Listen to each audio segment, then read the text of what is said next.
bird's throat as I see the last wick of a night star extinguish when the sun finds the surface of the lake and rakes it with the comb in its gold hand. After the day star places a crown on Bare Knee Hill, I turn from the window where, weighed down, I sit, gathering stones of thought. Before me, a single grounding stone. Chrysanthemums flowing like water with white and gray splashes of cloud light. A flowering motif that suggests a moment preserved during the Big Bang, the ordering of this universe, fairies of blossoms exploding out from an abyss of black, minerals surfacing from the deep nothingness. And on a revealing rock no larger than a black cherry, the stone of self-control, stone of mastery over distraction, I notice the sun's reflective fingernail as I rotate it in correspondence to the patterns in a day. This being morning, I am steadfast, gathering myself from a dream. I begin to warm, standing in a fraction of light. I have no ambition to turn the stone again tonight.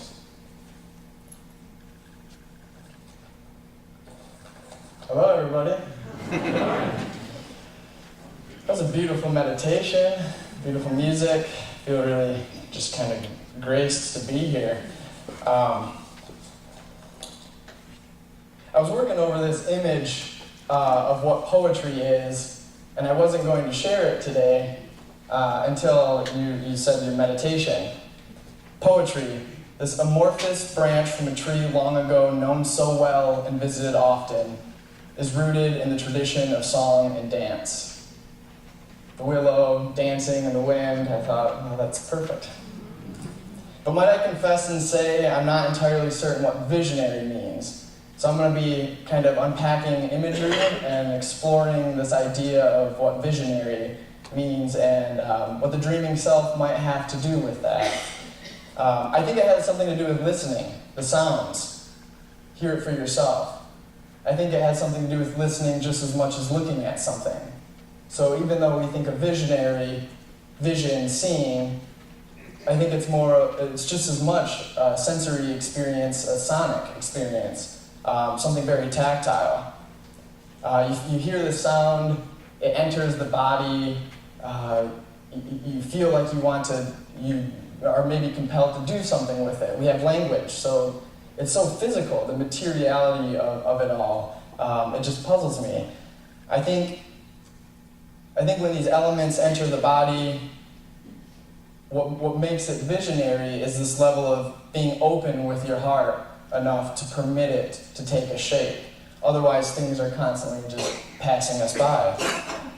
So there's an image in the mind, whether that be from a dream, on your drive here, your walk here, maybe something in the room right now that stands out. And it has a sort of weight, a gravity. I think that's so amazing that something as simple as an image has its own pull, its own sort of force field. So we know things by gravity. We know that gravity is a law, right? It's one of these physical, fundamental laws that we have. Or we know things by their lack of gravity, such as the moon. So I think it's with that understanding of gravity being so important and so well known to apply it to something more abstract, like I say, the image.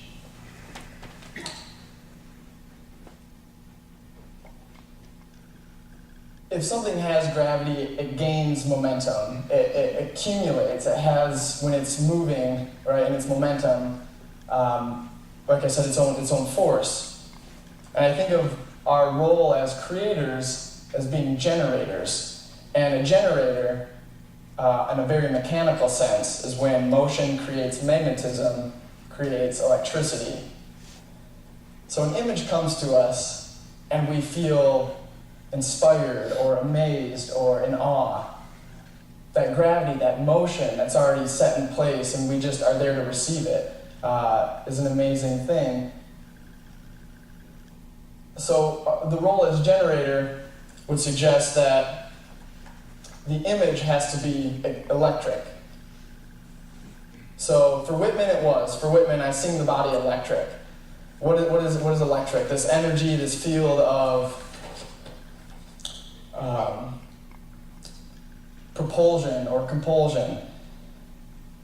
If you think of a motor, what a motor is when electricity creates magnetism, creates motion. So to break that down, the creator's role is to be a generator, because the image is already the motor. Donald Hall said, "The poem is impulse validated by attention." The poem is impulse validated by attention.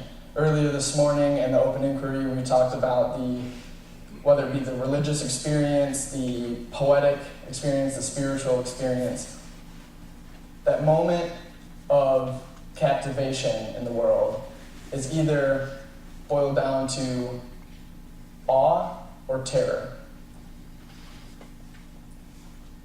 Now there are all these different images that suggest one or the other. Stanley Kunitz believed that as artists we're working with 3 core images, and everything we create is a permutation of one of those 3 images, or all 3 of those images as an amalgamation. I think he's right. I'm still trying to find those for myself. Carl Jung was a bit more generous with all the various archetypes. Similar thing, patterns. We're talking about textures here. Well, Kunitz went on to say how coming to terms with an awareness of at least one of these images becomes key to opening the one lasting subject, being.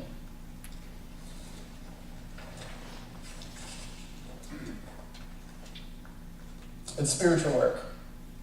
It's hardly practical at first. It's difficult for the poet, at least for this poet, who's usually obsessed with possibilities, to provide a limited and certain steps on how to be. So you have a vision, you have a dream, one of these images is haunting. What do you do with it? Do you need to do anything with it? At first, what can you do with it but sit with it?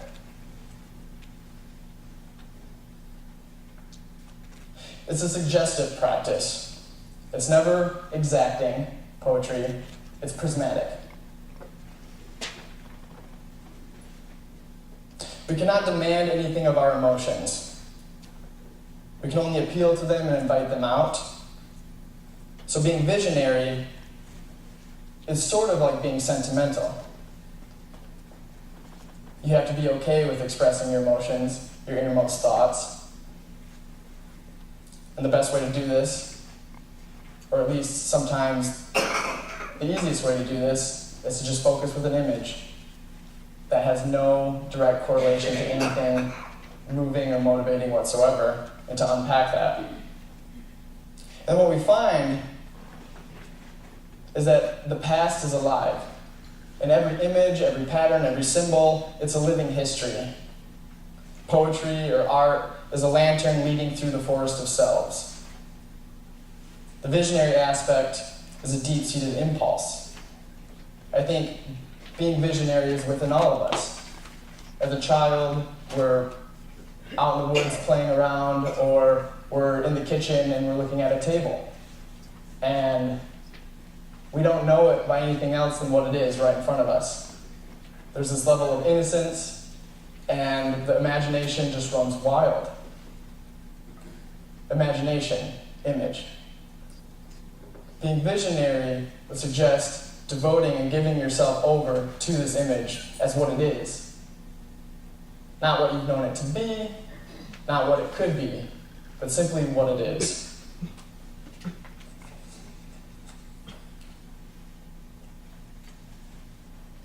I think the language in poetry is our complete human consciousness at any given moment. It's a big claim. But I wonder where does the impulse come from?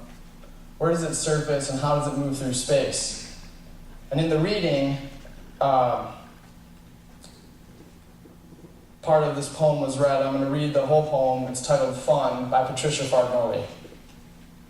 Of course, when I think about fun, I think of a man in short buckskin skirt, shirtless, walking down the street of the Bridge of Flowers with a crossbow, a quiver of arrows on his back. About 50, an ordinary man I wouldn't have noticed but for the crossbow and his half-nakedness. In other words, his way of sticking out in the crowd of tourists going by. He was just walking, a man in a suit walking beside him, both of them with a sense of purpose, both obviously on the way to somewhere. The street slanted up a little and they bent forward to accommodate it. That must have been their mission that day. Onward and upward. The bow rattled on his back, the arrows quivered. His hair was white, if that helps. The problem with such fun is that nobody explains it. It enters stage left and goes off stage right into the wings. Then for years it keeps going off in your mind like flashbulbs. It takes on weight, metaphor, father death, creative spirit. Gosh, I wish I'd known the whole story. I could put the puzzle to bed then. If only I knew the meaning of it all.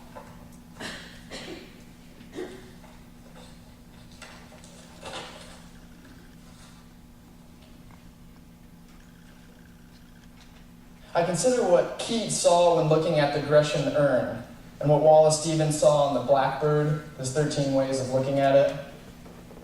Of course, they tell us what they witnessed and they go a little farther. But what's beyond the actual seeing? What of Rilke's Bees of the Invisible, or Adam Zagajewski's Unseen Hand? This is where prophecy comes in. Blake's Rough Basement. Ultimately, it's just a quality of perception. And seeing requires stamina. The only way to be prophetic, the only way to unpack an image, is to sit with it, is to be loyal to it. True seeing, that is, demands loyalty. It's an act of faith. Mary Oliver says, pay attention, be astonished, learn to talk about it. I think that's what we're doing here today. Poetry has been prophecy, pardon me. I think these are maybe even synonymous, as you might catch later here. But prophecy has been defined as an ancient thought lost sight of by contemporaries, yet to become, in part by her or his instrumentality, a rather modern thought. So you have to submit, you have to surrender to what you're observing. You have to trust it. Genius is, or madness is the greater sanity, maybe, is a claim you could make following off of that. Van Gogh, for instance.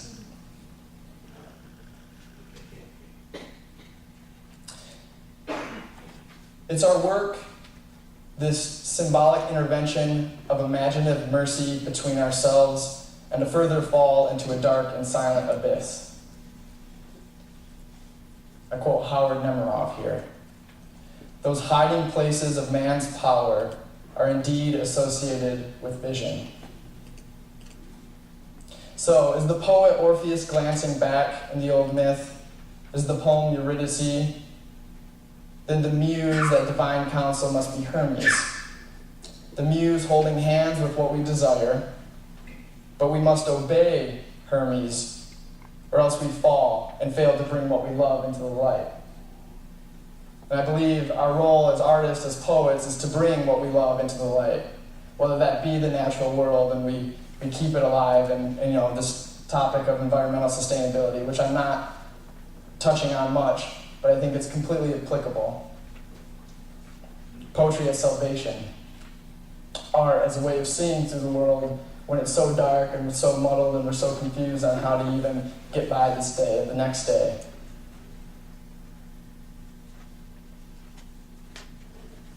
I think this prophecy, this vision, is consonant to each of us. As we get older, we move away from childhood, the imagination gets questioned. How can you support yourself doing this? How can you make money? How is this practical? I faced that personally. I grew up from a very blue-collar family. I worked in a maintenance shop, a mechanic shop for many years, and I still do, after leaving that behind and going and traveling and working. I put poetry at the center of my life because nothing else was. I put images, I put sound, I put language at the center of my life because I didn't know what was there.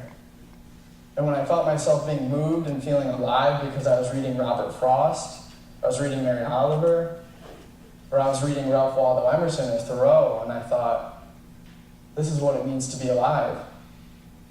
And then I also felt that same feeling when I was just out in the woods or at Lake Michigan. This is what it means to feel alive. So it's that devotion again. Gabriel Garcia Marquez, he often wrote in this mode in his short stories and in his novels, where at the beginning there was some psychic foretelling, and the whole book was revolving around this foretelling. It's the same thing in any one of Shakespeare's plays, at least the ones that I've read. There's always the fool, always the guard, the jester, who is a buffoon, who's laughing, not making any sense, who's actually speaking some of the greatest wisdom and has some of the most premonitory knowing of what's going to happen in that story without knowing. That's what being visionary is, speaking your truth. Poetry, because of its history, I would say its complete history with language, is sort of the best way to kind of get at that honest self and that greater knowing of what could happen. Or if you want something to be a certain way, feel it first and then find the language to communicate how you feel about it. Now, Plato in his Laws claimed, the beginning is like a god who, while he lives among men, redeems all. So unpacking the image, what we're dealing with is incarnation. The image comes first, but it's encoded with language. Feelings and thoughts immediately surface, dislodge, and maybe even within words. The words are the real work. But the image is in part already a word. So follow me here. The image is like a god, according to Plato, and in the image of God. So if God redeems all, poets, as seers, are redeemers. We're small gods, and the poem is divination. I'm going to read a poem by Mary Oliver now, called Dreams. All night the dark buds of dreams open richly. In the center of every petal is a letter, and you imagine if you could only remember and string them all together, they would spell the answer. It is a long night, and not an easy one. You have so many branches, and there are diversions, birds that come and go, the black fox that lies down to sleep beneath you, the moon staring with her bone white eye. Finally, you have spent all the energy you can, and you drag from the ground the muddy skirt of your roots, and leap awake with 2 or 3 syllables, like water in your mouth, and a sense of loss. A memory not yet of a word, certainly not yet the answer. Only how it feels when deep in the tree all the locks click open, and the fire surges through the wood, and the blossoms blossom.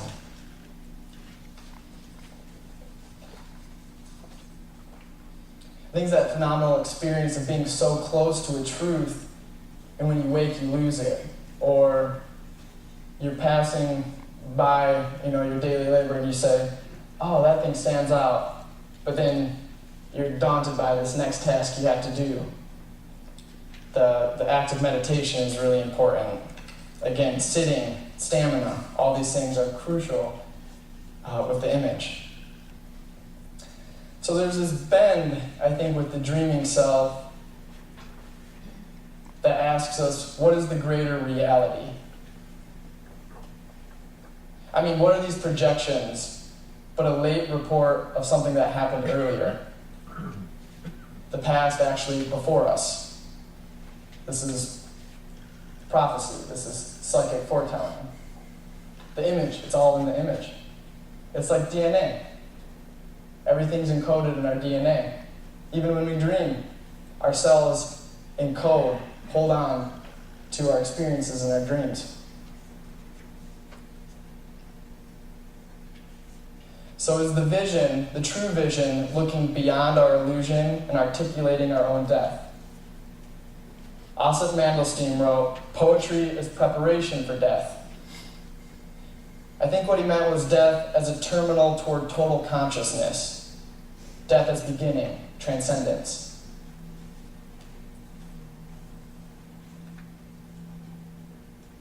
I'm going to reread one of the readings here. This is from Leon Lee. The big issue for me is whether or not we can withdraw all of our projections, what our egos think we see, and find a view of ultimate reality or absolute reality or God, and whether or not making art is a way to that. The true seers, the ones I consider true seers, are the ones who point us toward absolute reality.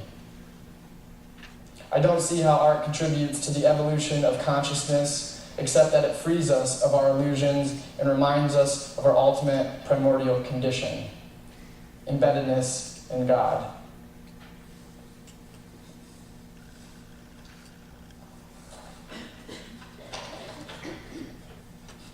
Here's a poem by Michael Lachlan, Tangle. I woke from surgery, words running to my lips. One pause at the verge and all behind collided. Fell into a tangle of phonemes. So frames of dreams collapse years of my life. Permit me to chase my toddlers and then theirs through corridors and streets of childhood. The images promise import, but slip loose from sense on waking. Tales, if they come, hum below morning noise like words of a guy on a jackhammer, or the last forgetful phrase of a woman fighting for breath. Breezes over a fire pit may suck from embers no flame, but a glow that shifts, brims, gleams as if to speak.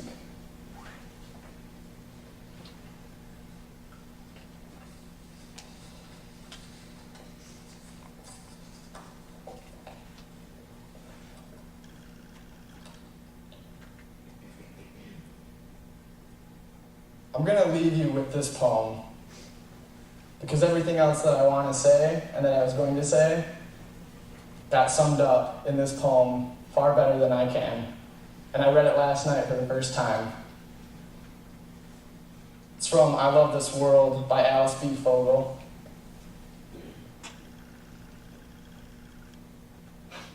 For Fran Baylor.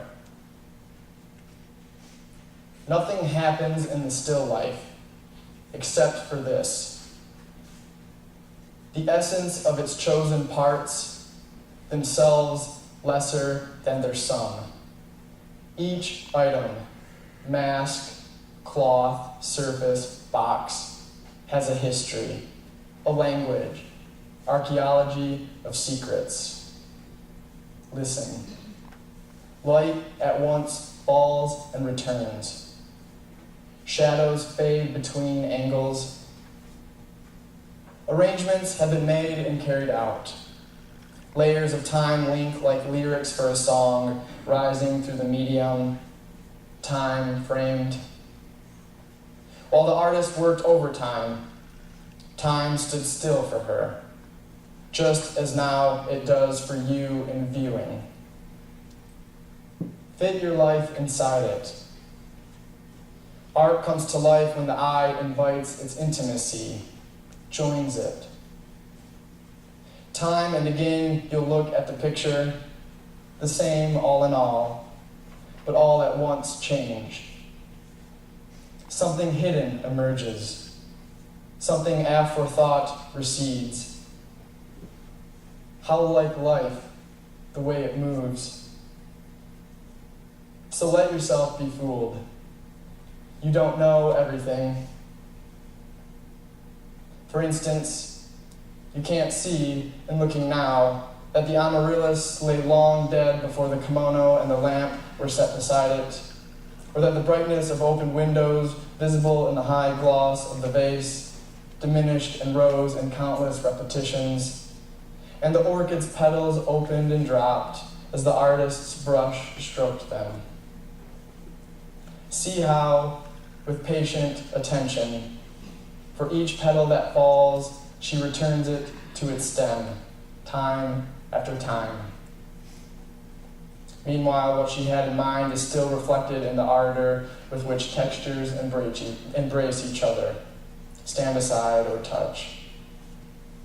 And in the miniature self-portrait cupped around the contour of a bowl's mirroring sheen, she has left herself the room to stay quietly inside it, even while her life goes on.